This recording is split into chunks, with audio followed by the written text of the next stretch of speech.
شهر رمضان الذي أنزل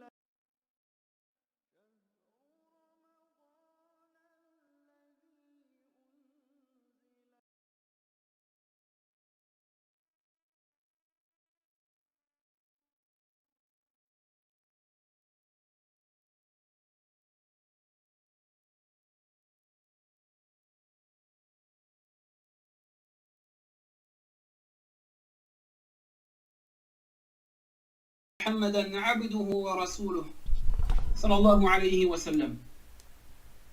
Assalamu alaikum wa rahmatullah wa barakatuhu.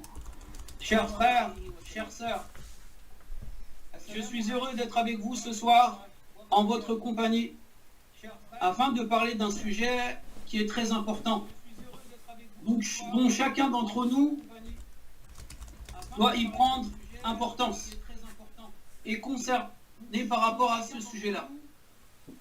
Allah subhanahu wa ta'ala, dans le Coran, nous a ordonné de l'adorer. Une adoration qui est sincère. Et pour cela, il nous a ordonné certaines choses et il nous a interdit certaines choses. Il nous a interdit, ou plutôt il nous a ordonné, Allah subhanahu wa ta'ala, tout bien qui va nous ramener vers lui, qui va nous rapprocher vers Allah subhanahu wa ta'ala. Toute chose dans laquelle il y a un bien, Allah subhanahu wa ta'ala nous l'a légiféré, telle que la prière, telle que les ablutions, telle que le hajj, car en cela il y aura des finalités et il y aura des profits pour l'adorateur qui souhaite se rapprocher d'Allah subhanahu wa ta'ala. Pareillement, Allah subhanahu wa ta'ala nous a interdit des choses. Et toute chose qui nous a été interdite, il faut comprendre le sujet car il est très important, va renfermer quelque chose de mal. Que l'on voit ce mal-là, ou bien qu'on ne le voit pas. Dans tous les cas, il y aura un mal derrière. Et c'est pour cela qu'Allah subhanahu wa ta'ala a interdit certaines choses. Donc toute chose qui a été ordonnée par Allah, il y a un bien derrière. Que l'on voit ce bien ou non, qu'on arrive à le percevoir ou non. Tout comme tout mal va renfermer, ou toute interdiction va renfermer un mal, qu'on arrive à le percevoir ou non. Et c'est pour cela qu'Allah subhanahu wa ta'ala a interdit certaines choses. Parmi les choses qu'Allah subhanahu wa ta'ala a interdit, il y a l'alcool, afin que l'individu puisse conserver sa raison correctement. Parmi les choses qui ont été interdites, il y a aussi le vol, afin de garder la fraternité. Parmi les choses qui ont été interdites, il y a ce qui s'appelle l'adultère, la fornication.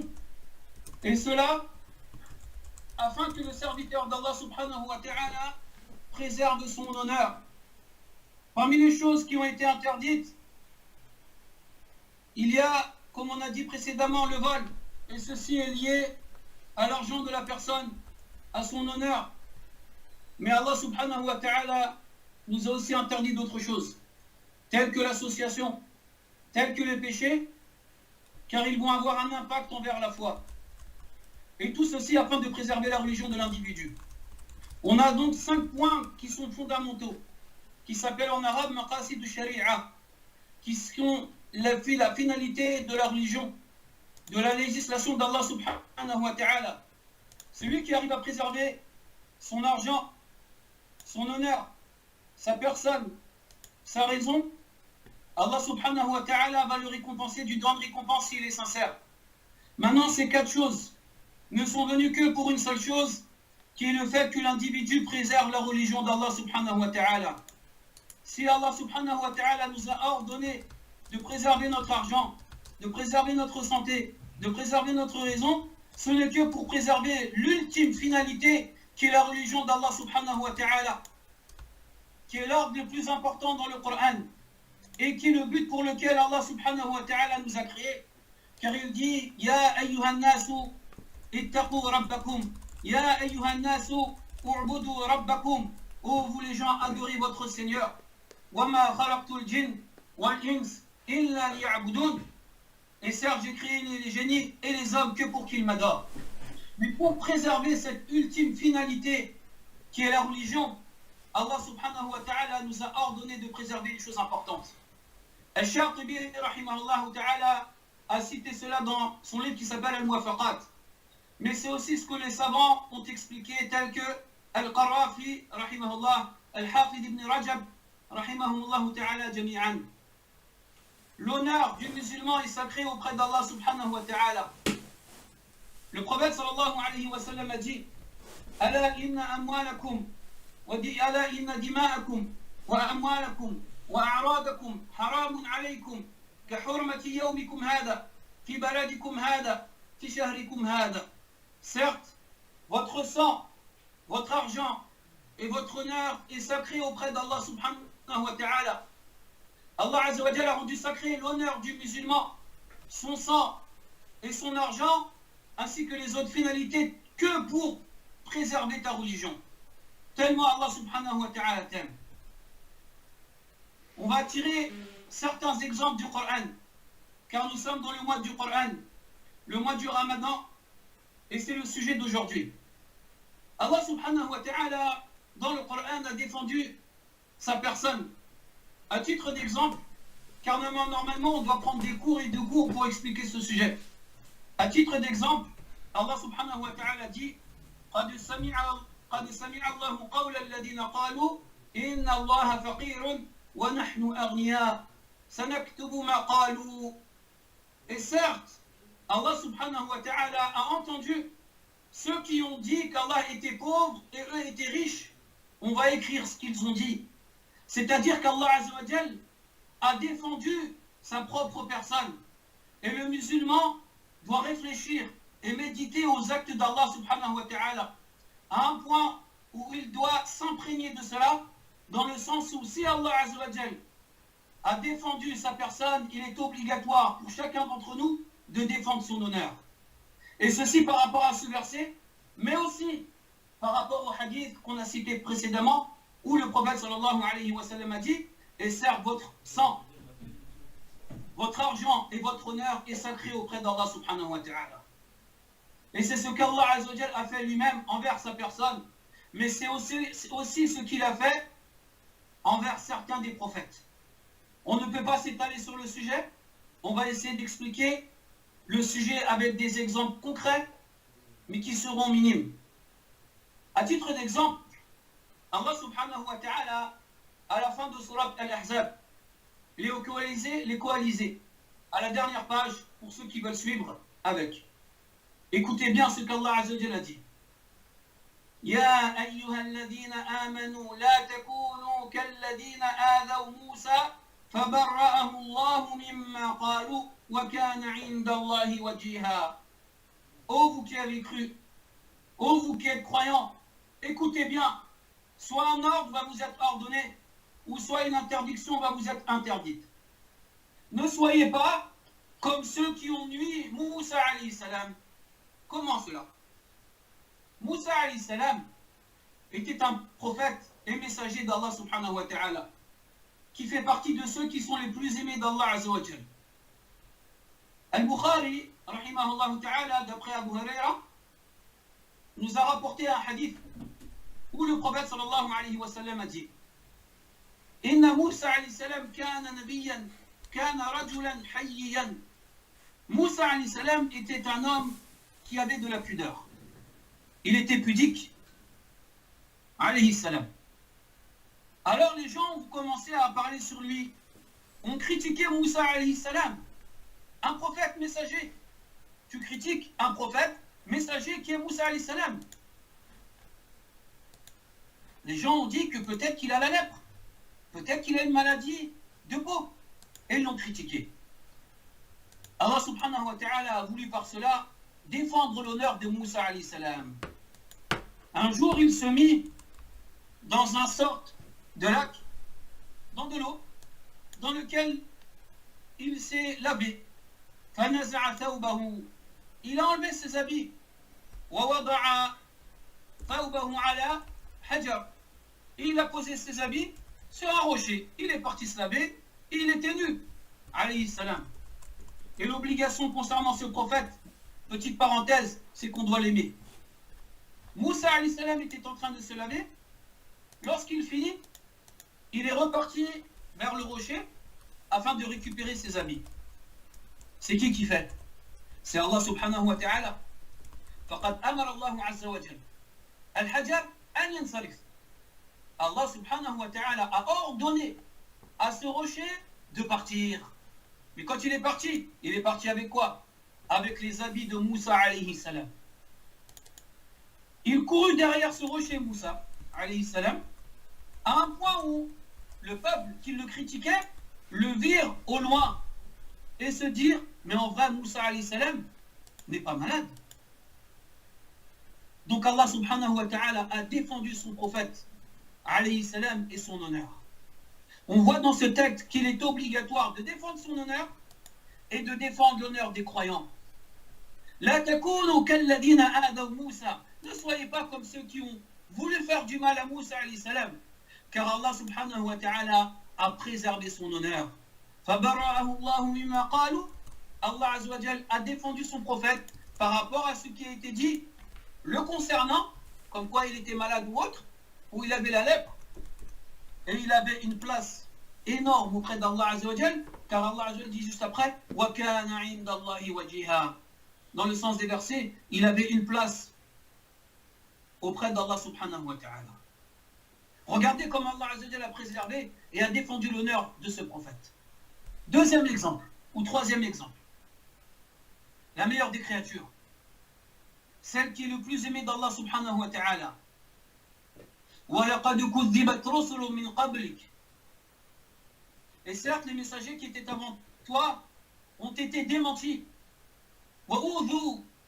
Ils ont subi certaines personnes qui les ont tapés. Ils ont subi telle ou telle chose, de la calomnie. مَا صَاحِبُكُمْ بِمَجْنُونَ. Et certes, votre compagnon n'est pas une personne qui est folle. Il a toute sa raison. فَقَدْ أُوذِيَ بِالْكَلَامِ وَبِالضَّرْبِ. On l'a tapé, on l'a insulté. قِيلَ بِأَنَّهُ كَاهِنٌ سَاحِرٌ مَجْنُونٌ. Il a été dit qu'il était fou, ensorcelé, que c'était un sorcier. Mais Allah subhanahu wa ta'ala a préservé l'honneur de son serviteur. Et Allah azza wa jalla a révélé des versets où il dit que le prophète sallallahu alayhi wa sallam n'était pas fou.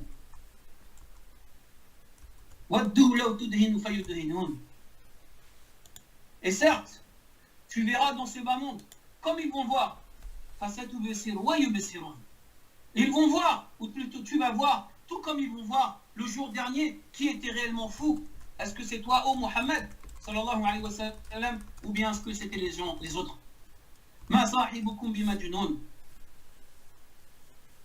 Et certes, tu n'es pas une personne qui était folle. Dans le verset, Allah subhanahu wa ta'ala a défendu le prophète sallallahu alayhi wa sallam, a défendu son honneur sallallahu alayhi wa sallam. Quatrième exemple, Aïcha radiyallahu anha. Al-Bukhari a rapporté un hadith qui s'appelle Hadithatu al-Ifk. Le mensonge, la calomnie sur Aïcha radiyallahu anha, qui est notre mère. Un jour, Aïcha radiyallahu anha a voyagé avec le prophète sallallahu alayhi wa sallam et des compagnons. Ensuite, durant le voyage, ils sont partis. Et ils ont oublié Aïcha parce que c'était une femme qui était mince. Et il y avait un autre homme qui était aussi avec elle, mais il dormait. Et il l'avait reconnue, car il l'avait vue précédemment quand elle était jeune. Radiyallahu anhu. Ensuite, un homme, Abdullah ibn Ubay ibn Salul, a commencé à la critiquer, et il a dit que cette femme-là avait commis ce qui s'appelle az-zina, l'adultère. Imaginez-vous, notre mère qui est accusée de cela, notre mère qui est accusée d'avoir commis ce grand péché. Il a osé dire ça sur elle. Il a critiqué Aïcha radiyallahu anha, a porté préjudice sur l'honneur d'une des meilleures femmes de cette communauté, qui en plus est notre mère radiyallahu anha.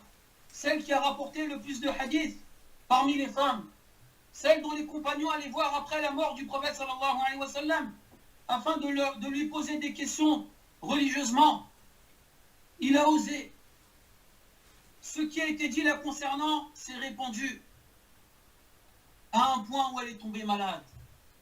فاستأذنت النبي صلى الله عليه وسلم أن تمرض، يعني أن تسكن عند أبويها أو تقيم عند أبويها. Elle a demandé après cela au prophète sallallahu alayhi wa sallam en lui demandant la permission, est-ce que je peux dormir chez mes parents? Je suis malade. Elle est tombée malade. Il a osé calomnier vers Aïcha radiallahu anha. Plus d'un mois se passe et elle est malade, et elle est malade, et elle est malade. Le prophète sallallahu alayhi wa sallam, la meilleure des créatures, va la voir.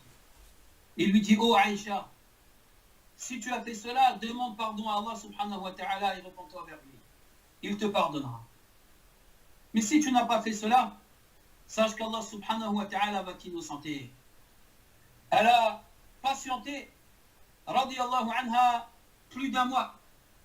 Et Allah subhanahu wa ta'ala a révélé un verset dans Surat An-Nur, Surat la lumière, où Allah subhanahu wa ta'ala dit Inna alladhina ja'u bil ifk, ceux qui ont menti sur elle, ceux qui ont calomnié sur elle, usbatun minkum, font partie de vous. Ils font partie de vous, ce genre de personnes-là. La tahsabuh sharran lakum, bal huwa khayrun lakum. Ne pensez pas que cela est un mal pour vous, mais en réalité c'était un bien pour vous, parce qu'Allah subhanahu wa ta'ala, à cause de cela, vous a pardonné vos péchés. Allah subhanahu wa ta'ala, qui est au-dessus des sept cieux, élevé au-dessus de son trône, a révélé un verset sur Aïcha radiallahu anha pour l'innocenter et pour préserver son honneur.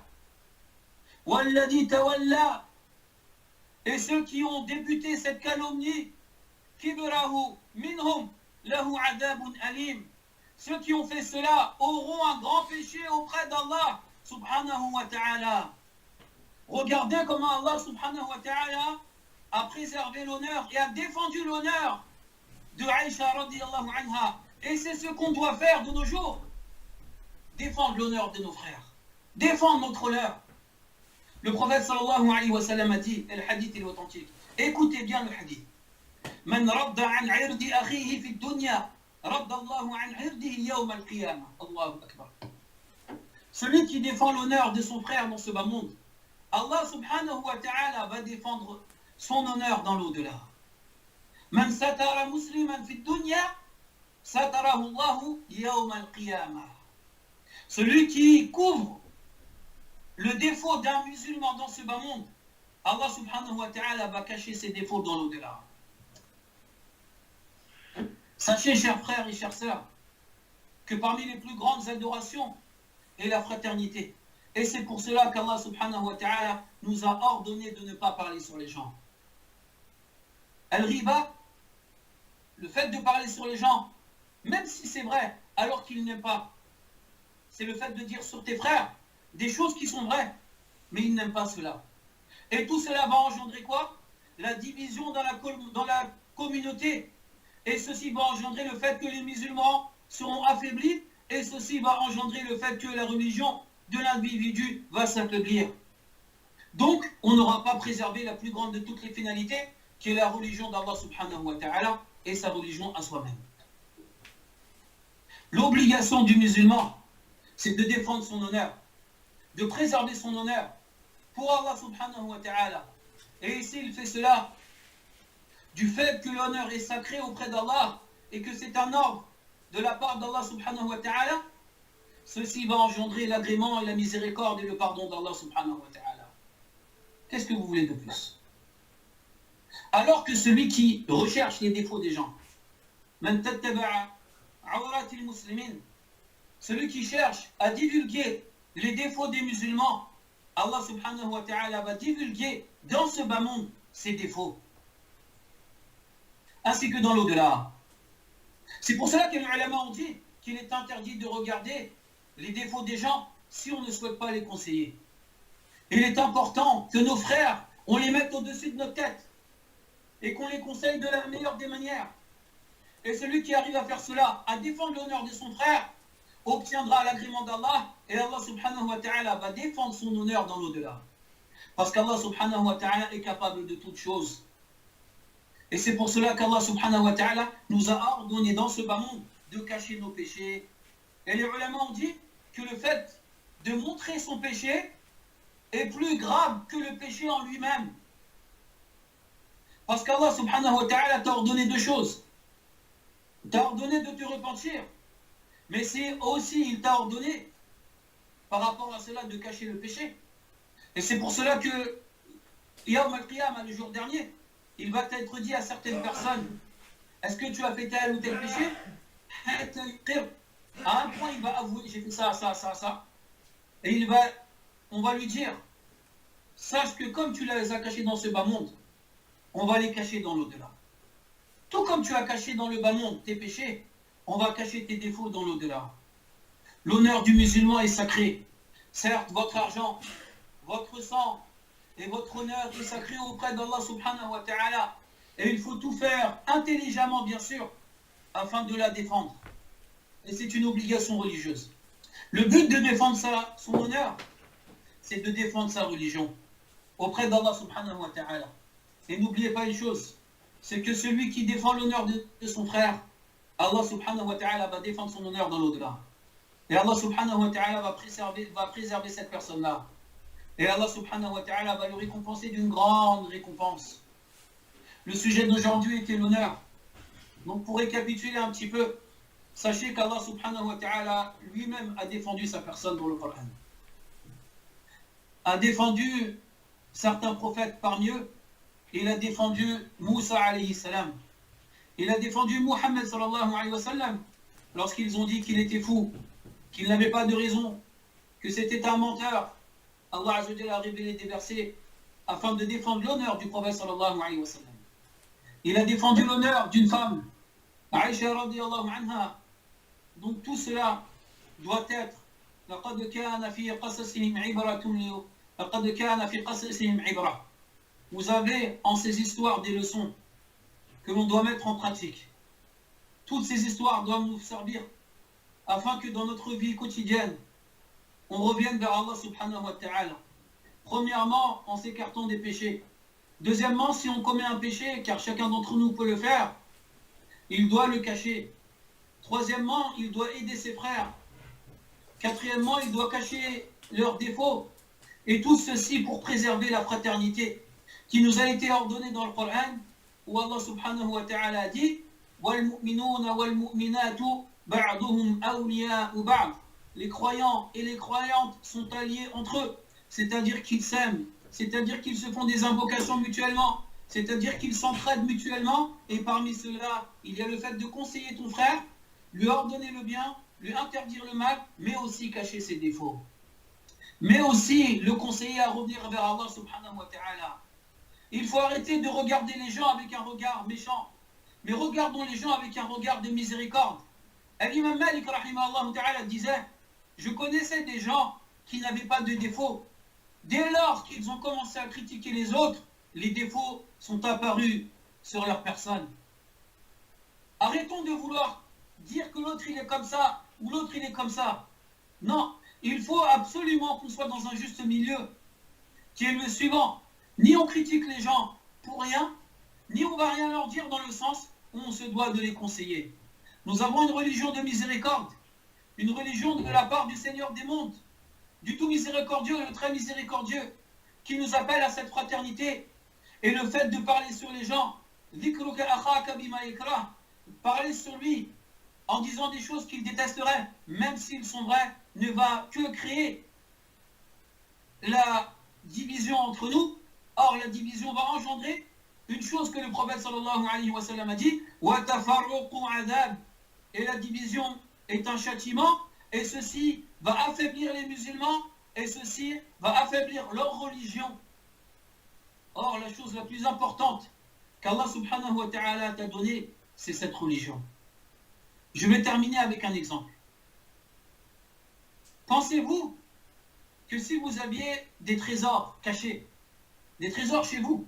Est-ce que vous allez les montrer? Vous allez faire tout pour pouvoir les protéger. Si un ingénieur ou une personne vient vous donner un conseil et vous dit « Je vais te conseiller pour préserver ce joyau, ce trésor, de faire 5 choses, ou 4 choses, ou 5 choses. Je te conseille de le garder chez toi, dans un coffre, les derniers coffres, derniers cris, afin que tu puisses le préserver de la meilleure des manières. » Qu'est-ce qu'on va faire? On va faire attention à toutes les étapes que l'ingénieur ou le conseiller nous aura données. Ceci pour préserver ce trésor. Allah subhanahu wa ta'ala t'a donné le plus grand des trésors, qui est l'islam. La religion véridique. Inna ad-dina 'inda Allahi al-islam. La religion agréée auprès d'Allah subhanahu wa ta'ala est l'islam. Wa man yabtaghi ghayra al-islam dina falan yuqbala minhu. Et celui qui prend une autre religion que l'islam, ceci ne sera pas accepté pour lui. Si Allah subhanahu wa ta'ala t'a donné cette religion, tu es obligé de faire toutes les causes pour le préserver. Pour préserver cette religion. Pour préserver la religion d'Allah subhanahu wa ta'ala. Afin que tu puisses mourir en étant agréé par Allah subhanahu wa ta'ala. Et pour cela, Allah subhanahu wa ta'ala t'a donné des solutions qui sont les suivantes. De préserver ta personne, de préserver ta raison, en délaissant tout ce qui est drogue, etc. Toutes choses qui vont faire en sorte que ta raison, elle va avoir un problème. Allah subhanahu wa ta'ala, pareillement, t'a ordonné de préserver ton honneur. Allah subhanahu wa ta'ala t'a ordonné de préserver l'honneur des musulmans.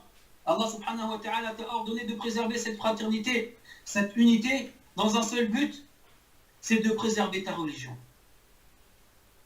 Voilà le but pour lequel Allah nous a ordonné tout cela. Préserver ta religion, préserver ta foi. Pareillement, tout comme tu feras toutes les causes pour préserver ton joyau, tu dois faire toutes les causes pour préserver le plus grand joyau qu'Allah t'a donné, c'est-à-dire la religion d'Allah subhanahu wa ta'ala.